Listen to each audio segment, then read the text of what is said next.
Alama gaji a yau. Masha kai ne man Jafargo? Wa ga Zainabu Abu. Insha Allah. Allah sarki kaga jami'an gari. Amma ni dai saurayinta ne. To, gaskiya mun jima muna tare da ita. Har ta kai ga alƙawari ya shiga tsakanin mu na aure.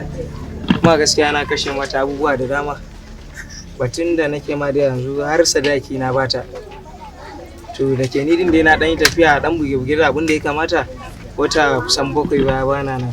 To dawowa na yi nake ji Allah ya mata rasuwa.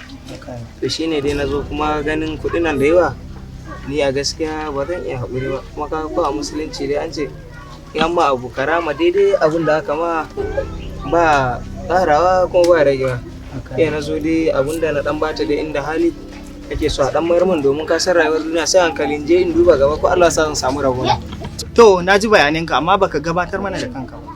Sunana Muhammad ana ce mai Mbibi ina can bayan layi gefen gidan Mala Idi mai faskare gidan Alhaji Tukurin gare. Haka ne haka. Gaskiya dai. Haka ne. To Muhammadu Mbibi Allah sarki baiwar Allah. Kafin ta rasu ta bar min bayaninka. Ka ce ta bar ma wasu iya kaina kenan. Insha Allah. Zainabu yar amana kenan. In dai na san Zainabu ne daman na san in dai Zainabu ne ba za ta taba cin amana ta ba. Haka ne. Bata ci amananka ba. Amma ai kai ka ci amananta. Ta na ci amananta kuma yaya? Ka sani ai. Ban fahimce ka ba. Zainabu ai tana da ciki. Allah sarki ka ce har ta aure ma. Ma ba ta yi aure ba ai kai ka aure ta. Ban fahimci ba inda ka dosa ba. Za ka gane ai. Fahimtar da ne. Ta mutu tare da ciki. Kuma wannan cikin naka ne.